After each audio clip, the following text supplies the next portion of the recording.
Saúdo os irmãos com a paz do Senhor. Meus amados, por favor, podem tomar o vosso assento. Obrigado pela educação e pela gentileza dos irmãos. Eu quero expressar aqui a minha alegria e a minha gratidão ao Senhor nosso Deus por essa oportunidade que temos, rica e abençoada, de nesta manhã compartilharmos com os irmãos algumas reflexões da palavra do Senhor. Eu quero agradecer ao pastor Wellington Júnior, por esta confiança e sobretudo por esta distinção, porque é para mim uma honra e um privilégio poder estudar a palavra de Deus juntamente com os irmãos. Essa escola bíblica que é prestigiada, que é renomada nacional e internacionalmente, e onde homens de Deus têm compartilhado não só o seu conhecimento da palavra, mas também a unção e o poder de Deus sobre as suas vidas e as suas experiências pessoais na liderança e no serviço da obra do nosso Senhor e Salvador Jesus Cristo. Meus queridos irmãos, certamente que muitos dos irmãos têm aí a apostila, e nós temos, segundo a orientação do Espírito Santo, abordado um tema que tem sido, nos últimos anos, alvo de muita elaboração e pesquisa, especialmente no campo da psicologia.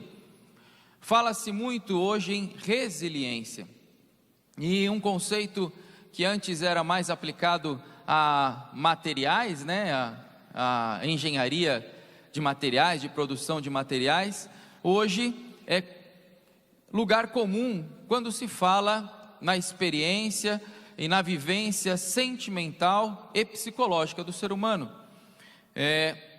Esse conceito de resiliência restou bem desenvolvido e basicamente reflete a ideia da capacidade, da habilidade que tem ou não o ser humano, e o desejo de que ele desenvolva esta capacidade de lidar com situações agudas de estresse, de adversidade, e superá-las da forma menos traumática possível e com a menor incidência de sequelas possível. E o que o Espírito Santo chamou a minha atenção e me fez procurar na palavra de Deus é entendermos o que é que a Bíblia pode nos trazer a respeito disso. E com muita frequência nós percebemos que temas que surgem como contemporâneos ou modernos estão na Bíblia há muito tempo. É por isso que a palavra de Deus é viva e eficaz e se renova a cada manhã.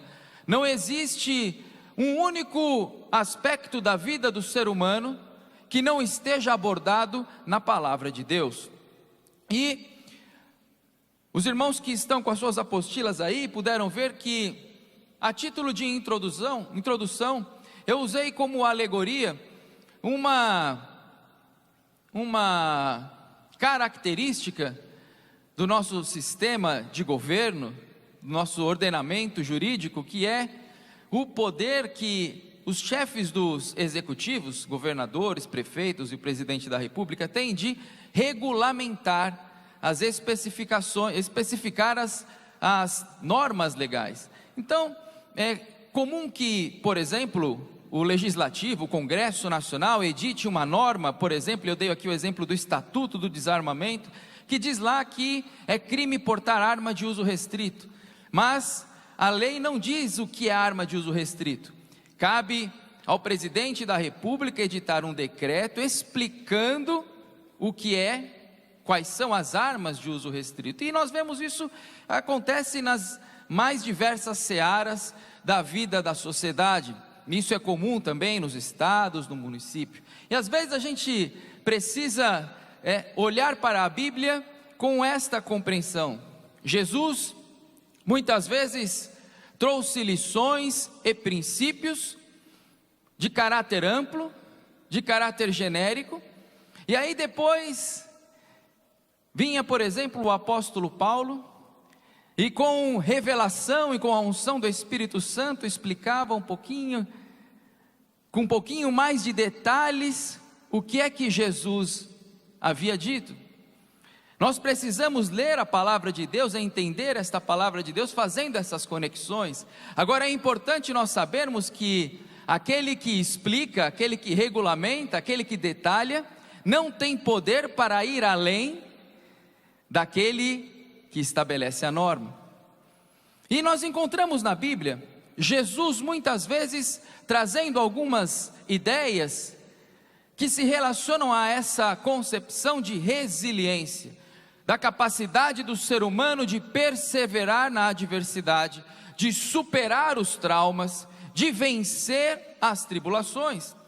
Jesus disse: no mundo tereis aflições, mas tende o quê? Bom ânimo. Sejam resistentes, sejam resilientes, superem as aflições, porque eu venci o mundo. Mas muitas vezes nós lemos esse texto e quando nós nos deparamos com a nossa realidade, com as nossas adversidades, nós muitas vezes nos vemos diante de algumas dúvidas. Eu quero vencer, eu quero ter ânimo, eu sei que Jesus venceu o mundo, eu creio que Ele pode me também fazer vencer, mas como é que isso acontece dentro de mim? Porque a tristeza está aqui, porque a frustração está aqui, porque a ansiedade está aqui. E aí nós encontramos o apóstolo Paulo, como tantas e tantas vezes ele fez, na segunda carta aos Coríntios, no capítulo de número 4, nos versículos de número 8 e 9, ele como que diz aos seus leitores: deixa eu explicar para você como é que se mantém o ânimo em meio à tribulação. Deixa eu explicar para você como é que Jesus vai te levar a vencer as adversidades e os obstáculos que estão diante de ti. E eu quero convidar que você leia comigo a palavra de Deus, na segunda carta de Paulo aos Coríntios, o capítulo de número 4, versículos 8 e 9.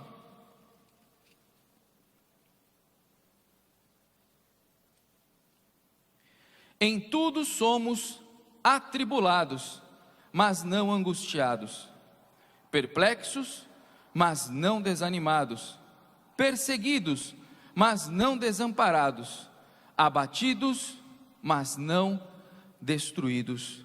Amém. Comecemos, portanto, pela primeira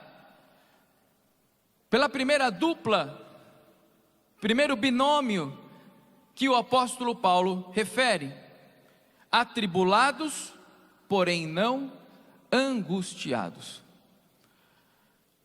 Não há necessidade de muita erudição para que num primeiro momento nós já possamos estabelecer uma distinção entre essas duas figuras. Será que eu poderia dizer, você concordaria comigo se eu dissesse que atribulado é aquele que passa pelo quê? Por tribulação. Atribulado é aquele que passa por tribulação. E angustiado? Angustiado é aquele que sente uma angústia. Atribulado é o que passa tribulação. Angustiado é o que sente angústia. Você concorda comigo?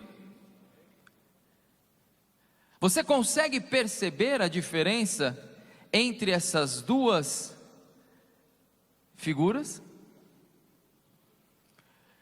Tribulação é uma circunstância.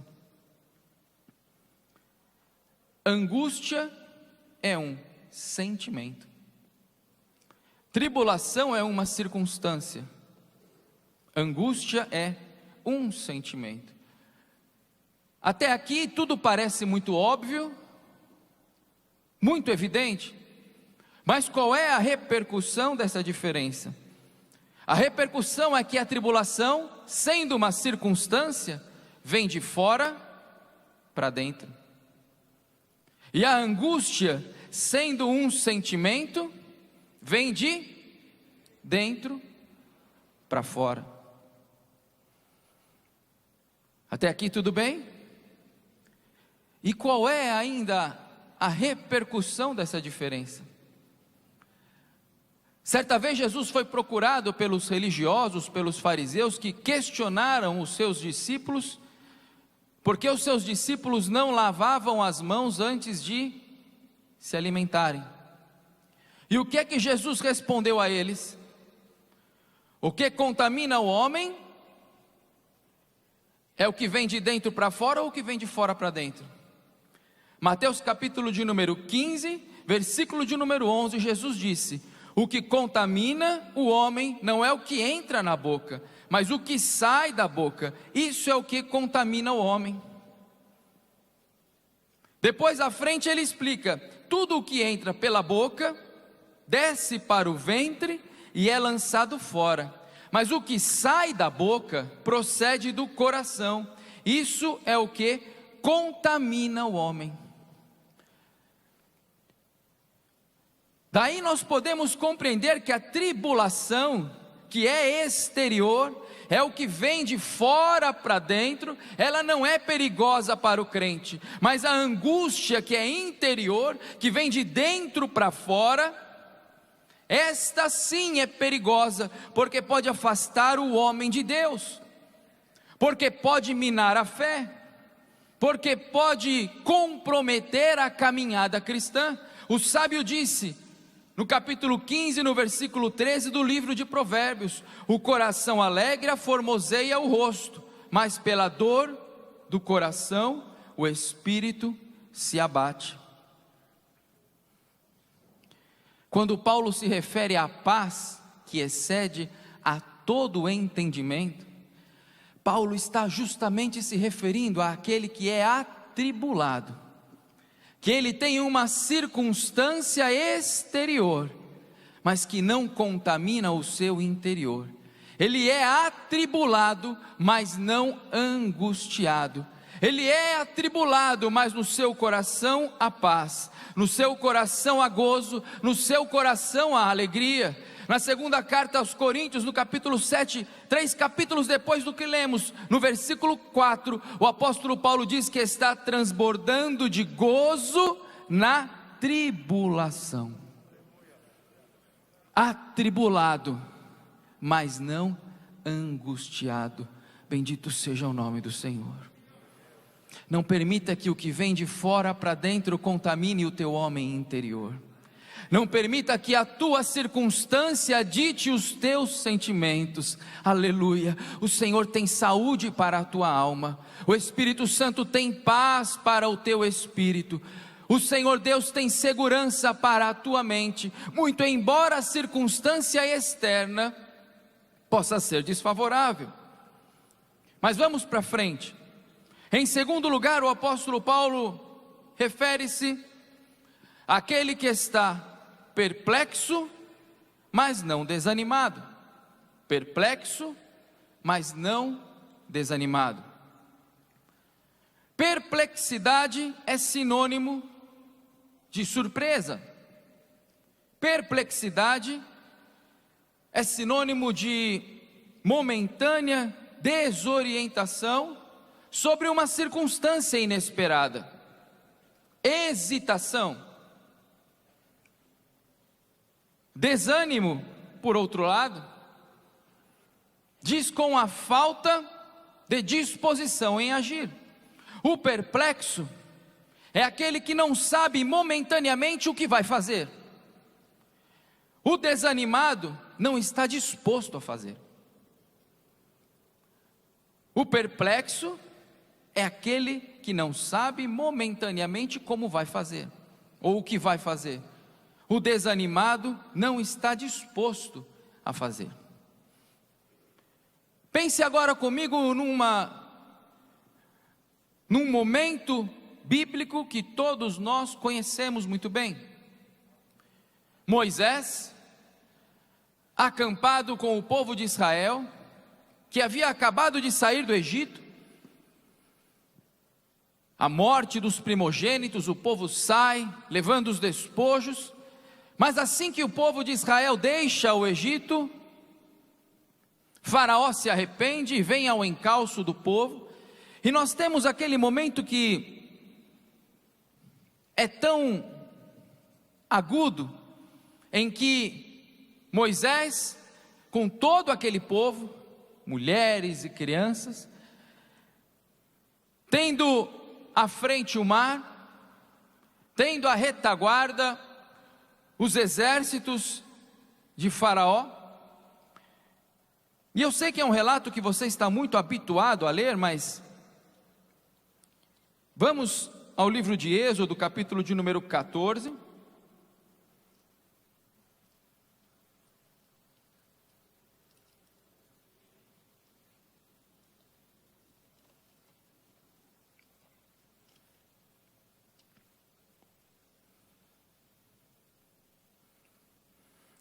O povo, como sempre, começa a se queixar, começa a reclamar e começa a murmurar, e nós encontramos aqui um Moisés que está perplexo.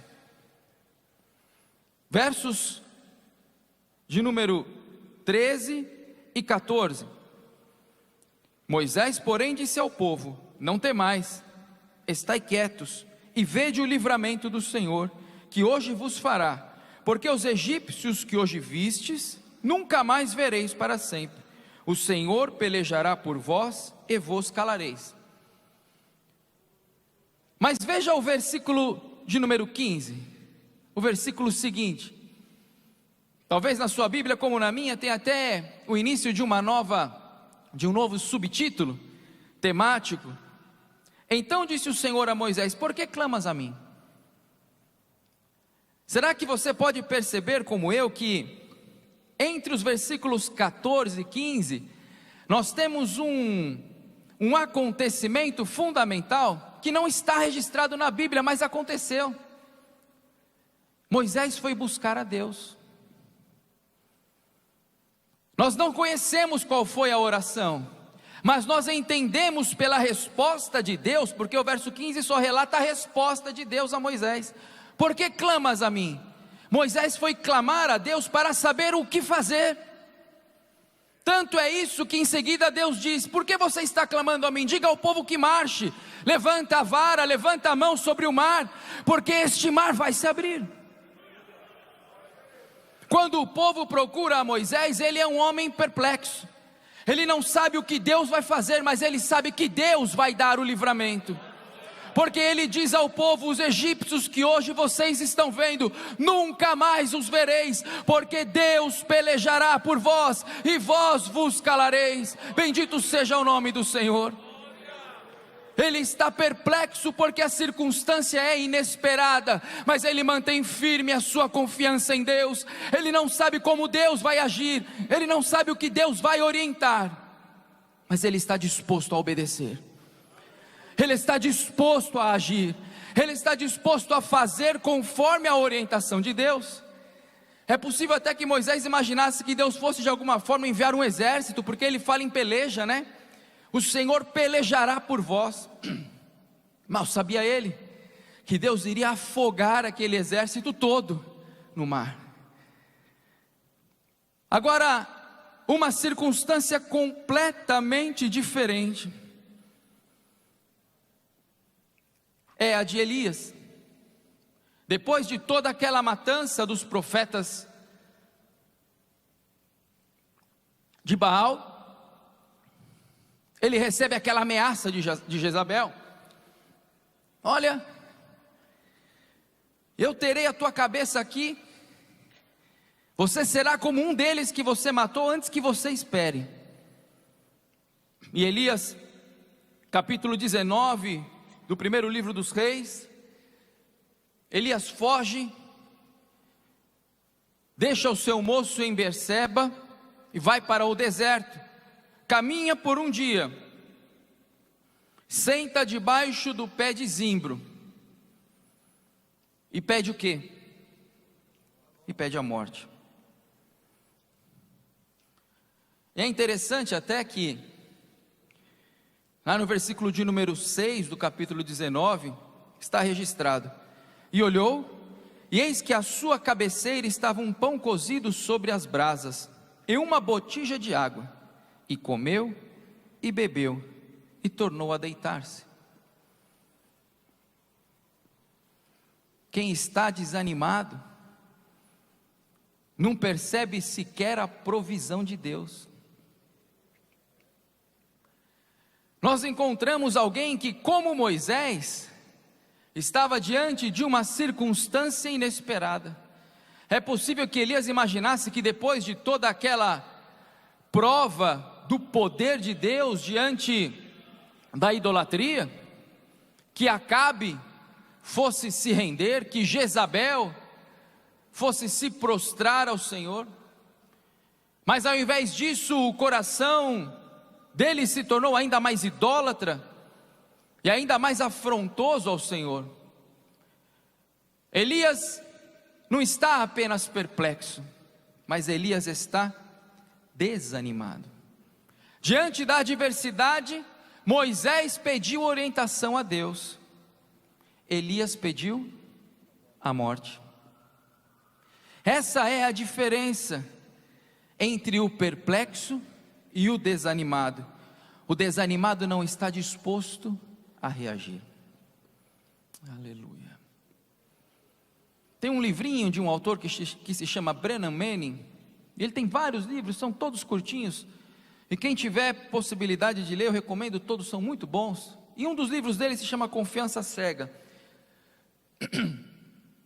E ele faz uma série de reflexões, entre elas ele faz uma observação que eu sempre gosto de citar. Ele fala que existem 3 obstáculos à confiança em Deus. Um é a amnésia, esquecer-se da fidelidade de Deus no passado.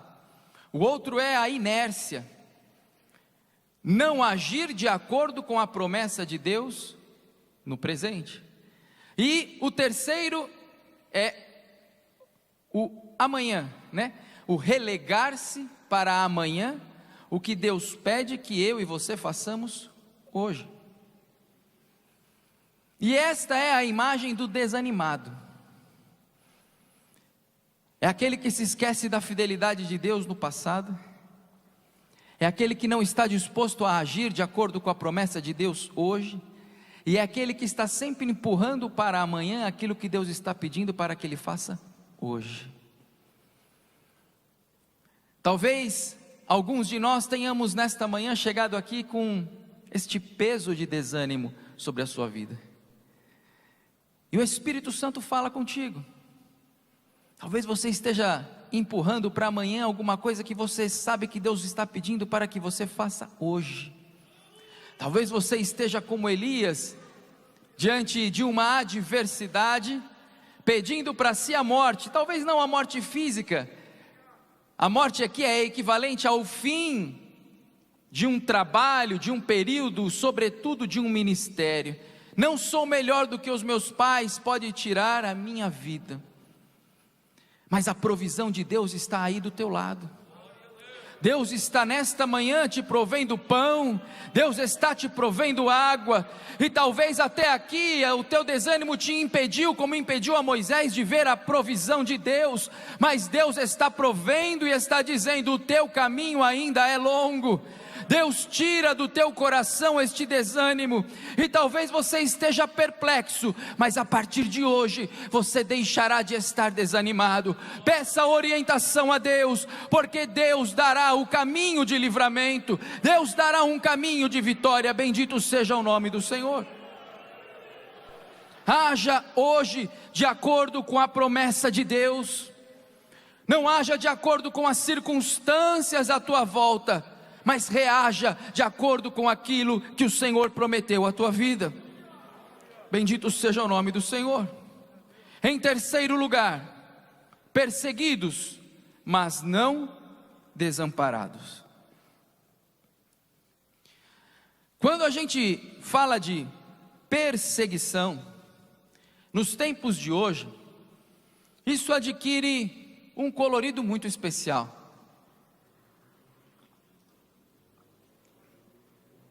Que eu penso que a maioria, se não todos os irmãos, já tomaram contato com essa experiência. O que é que você faz hoje, quando você deseja saber alguma coisa sobre a vida de alguém?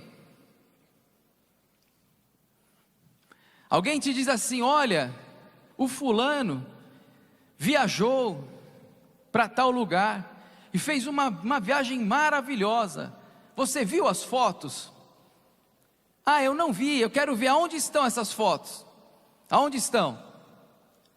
Vamos lá, eu sei que você pode negar, mas eu sei que você conhece. Você vai no Instagram, você vai no Facebook.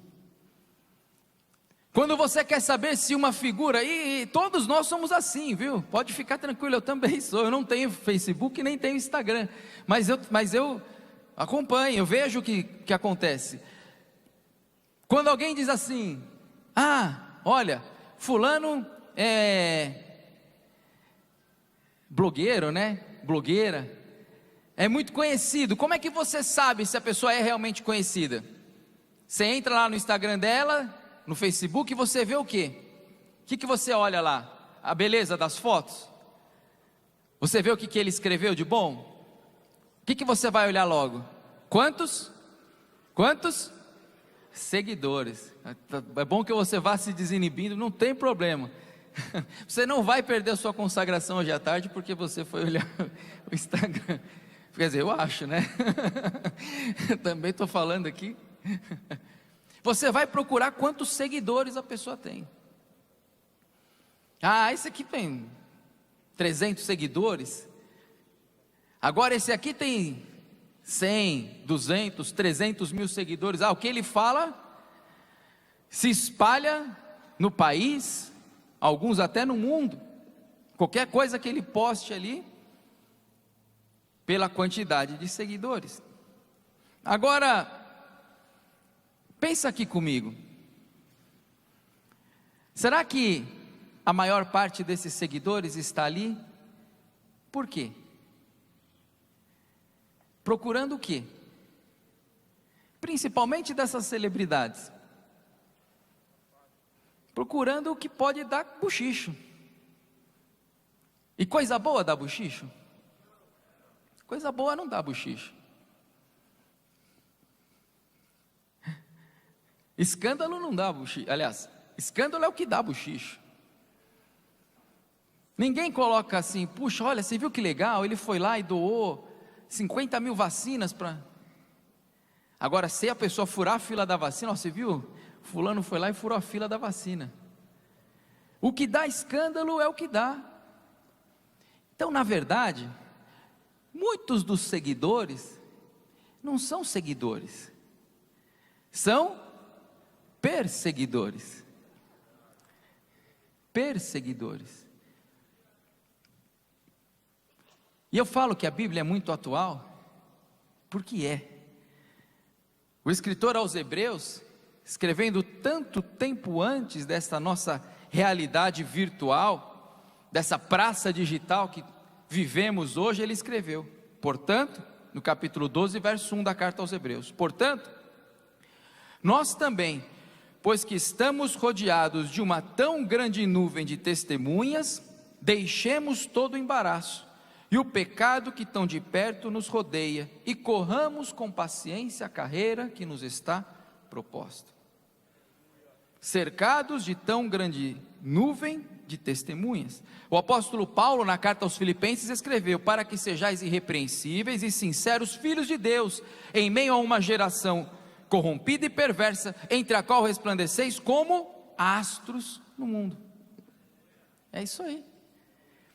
Os perseguidores de rede social, e não é só de rede social não, os perseguidores à volta são aqueles que estão esperando um momento para apontar o erro, para apontar a falha, para reclamar daquilo que eles não gostam.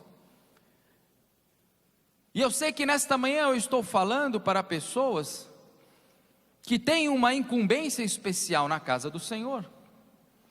Muitos exercem funções de liderança, de grupos maiores ou menores, de grupos de segmentos diferentes, não importa, mas todos nós vivenciamos, que somos obreiros na casa do Senhor, vivenciamos muito de perto esta realidade de estar exposto em uma vitrine. Perseguidos aqui é sinônimo de pressionados. Nós vivemos pressionados. Nós vivemos pressionados pela expectativa daqueles que estão à nossa volta, que acham que você é capaz de resolver todos os problemas da vida dele, que acham que você sempre que abre a boca tem uma solução como um passe de mágica para fazer aquilo que ele mesmo não está disposto a fazer. E isso acaba desenvolvendo em muitos de nós uma coisa que se chama complexo de pedestal. Sabe a caixinha de joia que tem a bailarina no pedestal? Perfeita. Ela está sempre dançando perfeita, o cabelo não muda, o vestido não muda, está sempre impecável, porque é uma estátua. Esse é o complexo de pedestal, é viver preocupado com a expectativa dos outros, o que vão achar, o que vão pensar, o que estão pensando ou o que estão achando. Aleluia. E infelizmente, isso tem afetado de uma forma tão grave a liderança cristã, liderança de igrejas, que os irmãos sabem muito bem que os casos de suicídio entre pastores, entre líderes, aumentou vertiginosamente. E a gente às vezes se pergunta, olha, como pode um crente salvo, um pastor, um líder, conhecedor da palavra? Só ele sabe a circunstância de pressão e de perseguição que ele vivia.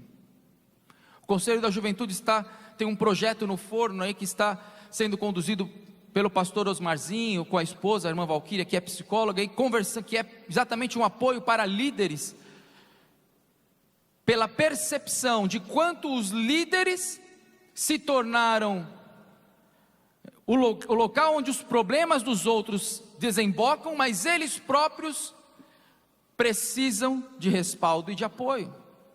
E aí, conversando com eles, a irmã Valquíria relatou quantos e quantos casos ela tem atendido de líderes e pastores, especialmente durante a pandemia, por motivos óbvios, que quebraram diante da pressão, diante do volume da necessidade daqueles que os procuravam, perseguidos, mas não desamparados. Esta escola bíblica é como uma oficina, é como um estaleiro, porque é a oportunidade que você tem de deixar um pouco o teu campo, o teu ambiente de trabalho, e vir aqui ser alimentado, e vir aqui ser cuidado pelo Senhor. Você está vivendo um ministério em que você está se sentindo pressionado por tantas expectativas depositadas sobre você, mas nesta noite nesta manhã o Senhor te dá um bálsamo.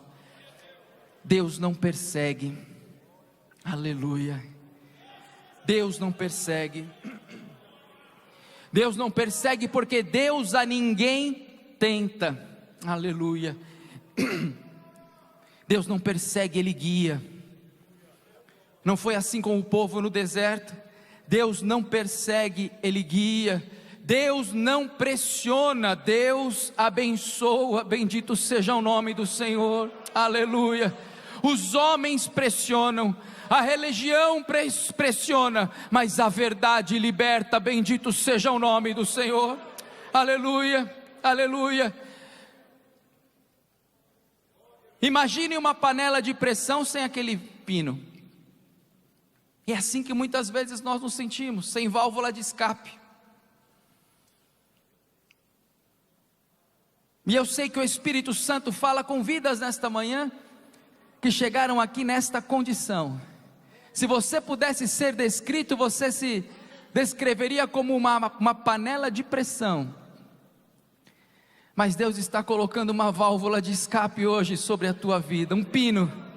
Aleluia, aleluia. A válvula de escape está no céu. O apóstolo João disse que viu uma porta aberta nos céus, aleluia. Esta foi a porta que o Senhor Deus, o Senhor Jesus pôs diante da igreja, diante de ti, pôs uma porta aberta e ninguém pode fechar.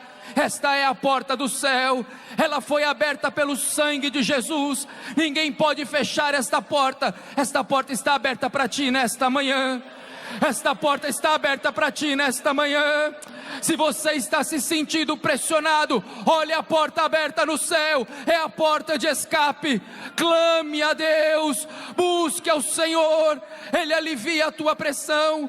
Quando Pedro disse, lançando sobre Ele toda a nossa ansiedade, Ele estava dizendo, lança sobre Jesus a tua pressão.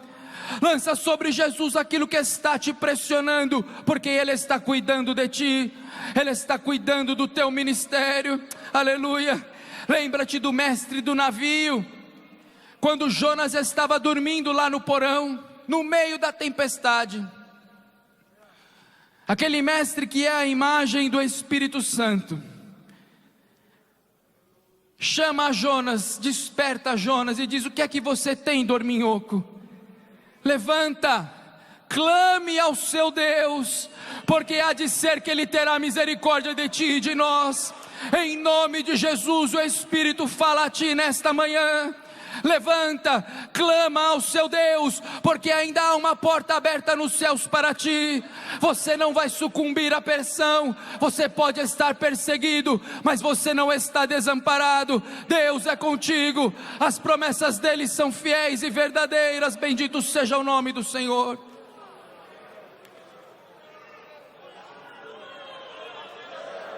Aleluia.